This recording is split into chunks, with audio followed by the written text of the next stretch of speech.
selfish right now. You said yourself you'd be breaking every vow. Today we're going to be working on that clock. It's been in my family room for a while. We actually have this Swedish Mora clock that I would like to move to where this clock is. So we're going to be using this clock to put the new IOD inlay designed by Debbie's Design Diary. It's going to be bright and bold, and I think it's going to turn out really cute, and then we'll sell that clock at our shop. Our family room, I did not clean it for this, so The boys have taken over since we got rid of the playroom and everybody got their own rooms, and this is like the main gaming TV. It's, you know, no one watches TV on here anymore. It's just a bunch of mess and controllers all over the place. See, it's for the big boys and the little boys, huh? This is where you guys like to run around on my couch, huh? But we're gonna move it out. We actually got this in a storage unit many years ago, and the color that it is now is the color that it came. So I actually have no idea what color it is. It's not bad, but I'm gonna repaint it. So we've cleaned most of the dust off, and I'm gonna use DIY's Farm Fresh to give it a base coat. Then once that dries, we'll do the second coat and get the inlays put on.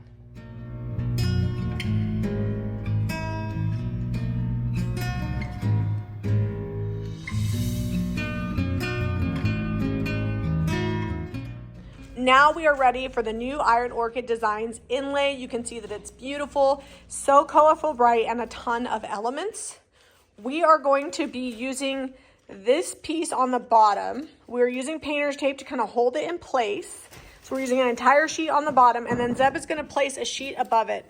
It's important to figure out layout while your paint is dry, because once you lay it into the paint, you can't move it because it'll smear. So we're just kind of figuring out dry layout, and then we'll paint it and lay it in for serious. I think that's good. So we're leaving a little bit of space on the bottom, a little bit of space on the top. I actually think we can move the bottom down maybe like another inch. So it's because shut the door. Oh yeah, you're not going to see well, you might see the bottom. Yeah, so move that down like an inch and move that one, because you've got this little border here. Yeah, that's going to look good. We'll shut the door. Yeah, I think that's pretty good. All right, like that. Okay. And then I'm going to do just this bird that's on the bottom half of this on the bottom there. Right in here. Yep. Shh, this is my focus face. My focus face. I'm just cutting out this piece here. So I'm only using what I need. All right, I am going to go ahead and figure out where this is going to go. So I want to put this on the bottom. Thinking I'll just line this up right here. And then that way it can be even. And like that. What do you think? Yeah, that looks pretty good. That look even on both sides? Let me do some girl math. Well, so your design... Oh, this side. Yeah, your design doesn't come all the way over. No, because like from here to there is the same distance from here to here. So okay, we need to do your girl math.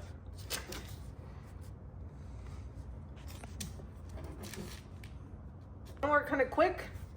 Get your paint on there. Do not put your paint on too thick, because it will like leave like a line. So you'll get a halo from where the paper's at that doesn't have paint. And sometimes that still happens a little bit anyways, but that's okay. So I'm just gonna get that's what distressing's for. Yeah, I'm just gonna get most of this area done, and then I'll come back and do the rest. All right, paint is wet. You can see it there, the difference between the dry and the wet. It's smooth and thin. That's what you want. Because you don't want it, if you mush it into the paint, it's gonna stick out. Oh, your head. You looking about right on the bottom there? Looking like it's where it's gonna be. You know what, it's folk art, just put it on there. Just go with it. Just want it to be straight. All right, pressing that into the wet paint now. This part's important with your little fingers, just... You don't have to push down the edges, but you do have to push down, like, the design. You can really see that design start to come through as it gets wet, too. And anywhere you leave a little crinkle in the paper, it's going to be in the wet paint, so just know that. Yep. Do you want to use the brayer on it? No, because I don't want to push that hard on the paint below. Can I have the... damp cloth? And this is just oh, man, that just made that pop. Yep, and when this is dry and it gets kind of like that again, then you're ready to get it wet again and peel it up. That was pretty magical, actually. Yeah, it's pretty magical. Was it magical on the other end of the camera? Well, these colors are so bright, so they're just so pretty. I was about to say the colors Debbie picked for this are, I don't want to say wild, but they're very vibrant. Which folk art is pretty bright, vibrant. I don't know about this vibrant, but I love it. It's gonna be good. All right, so we'll let that dry completely, and we're gonna get started doing the same technique on the top.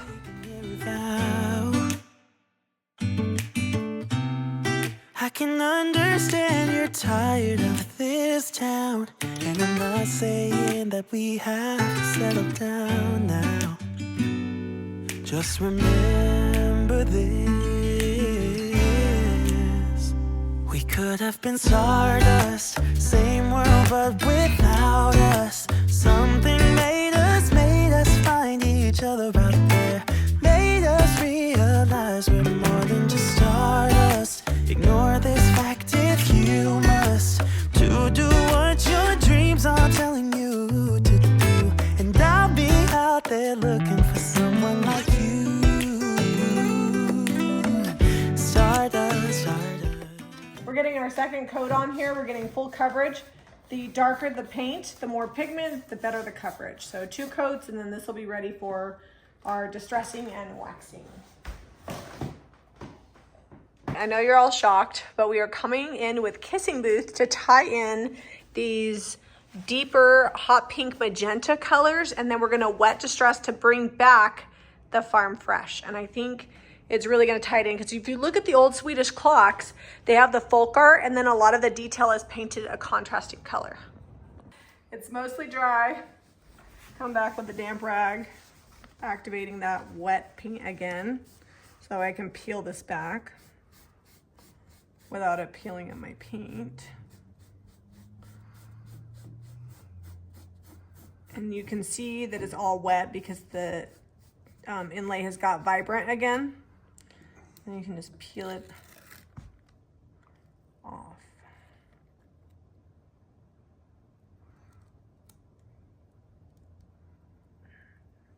The more wet you get your inlay, the better the transfer. I like to make mine kind of distressed, so I use a rag. You can also use a mister bottle. Well, look at that. Looky, looky. It's looking awesome. Yeah. And like it's been on there 100 years. So what I also like to do is, like, see right here, you can kind of see a line from where that paper was. I'm just gonna take my damp rag.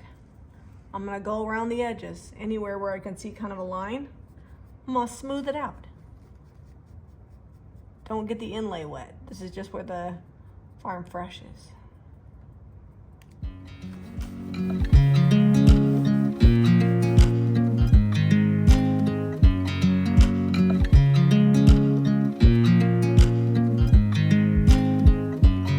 I watch you as you drive. Do you know I'm looking? And I can't help but smile. Do you know how much I love you? You put my favorite song on. I put my feet up, and we just sing along. And I can't help but feeling, just loving this moment. All right, we're almost ready to pull it back. You can see that the colors get really bright when you get it saturated, so then you know that it's ready to pull back. If you're careful when you pull it off, you can get a second use out of it. Perfect. Now it looks old and aged like an old Swedish Mora clock. We're just using a damp rag to bring back some of that Farm Fresh underneath. And it's just gonna bring out all the detail, kind of tone back the like straight up Kissing Booth. It was very stark. It was very bright for us indeed. But it does match very well. Farm Fresh and Kissing Booth match this new inlay like perfection. So this is what they look like when you pull them off. You do see that there is some of the Farm Fresh paint in there. You can reuse them. Just know that some of that will kind of layer on whatever paint you use. It does create a really fun finish. And I love that you can use them more than just the single use. I feel like this needs a third color. So I'm gonna just come in with cottage color and white linen. And I think we're gonna do like this piece here, the trim here. All right, you got one stripe on. How are you feeling? I feel good. The beauty of it, if we don't like it, we can repaint it. I'm gonna bring back some of that farm fresh underneath. And then I just feel like when we wax this, it's gonna be so good. Like whenever I've seen Swedish clocks that go kind of bright, and some of them do, they always have 2 or 3 different colors in the paint finish. And I didn't want to like leave this out just because I was afraid of adding another color. Just thought it was worth.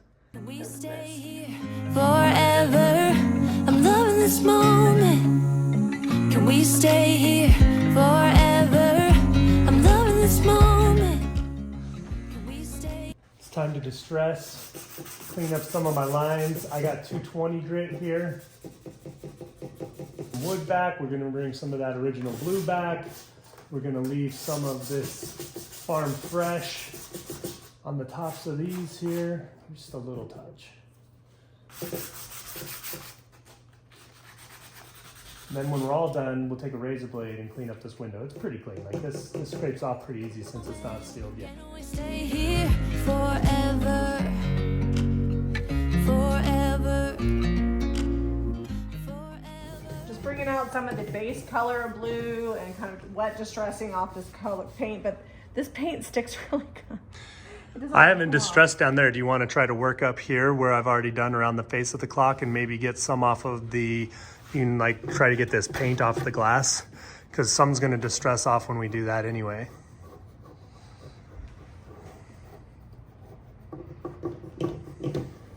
Yeah, that's bringing more of the wood tone and the original blue color it was back. I honestly don't know if that was the original blue. I think someone had painted it. No, somebody had painted it with that blue. We always get asked what color it was, and I'm like, I have no idea. The color it was, the color it was. All right, so Zeb has the clear wax, DIY's clear wax. You're supposed to do like a set where you, in a spray bottle, do like half sealer, half water. We like to just use clear wax, but with caution. I'm gonna go quick. I'm not gonna overwork it. I'm just doing one swipe down like this. And that's like, once it turns that color, I'm done. I'm walking away. Yeah, so we're just gonna lightly wax this centerpiece here and make sure that it doesn't smear. Now it's gonna get really dark. Don't get scared. It'll lighten up as it dries. In about 24 hours, we'll get the look that it's gonna stay. All the colors are getting more vibrant. The farm fresh is getting vibrant. It's looking good. And I am loving, loving, loving the white with the farm fresh coming through, the kissing booth with the farm fresh coming through. It looks really like aged. And because we were a little bit impatient with the inlay, the distressing that naturally happened, it's just good. Okay, so he's just going to use a razor blade and carefully scrape the glass, and then we'll just use some glass cleaner and clean this all up. The wax is kind of splotchy. Don't freak out. It's called the freak out factor. Give it 24 hours and it will calm way down, and we're gonna buff it some more. All right, guys, hopefully you guys enjoyed this new video with Debbie's new inlay, doing a little bit of a brighter, different than our normal finish. Yeah, I really like it. I love the folk art style of it. And I also like the way that we got the kind of aged look by taking it off earlier than we should, but it still turned out really, really good. We're always breaking the rules. I love the Swedish vibe, and it really looks like a lot of the clocks that we have found when we're traveling. If you guys need any of these paint products, visit JamieRayVintage.com. And if you like this video, be sure to give us a thumbs up and subscribe to Jamie Ray Vintage for more DIY. We'll see you on the next episode.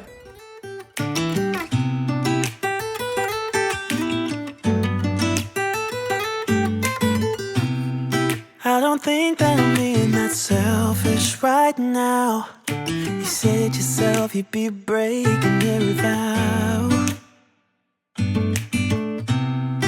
I can understand you're tired of this town, and I'm not saying that we have to settle down now. Just remember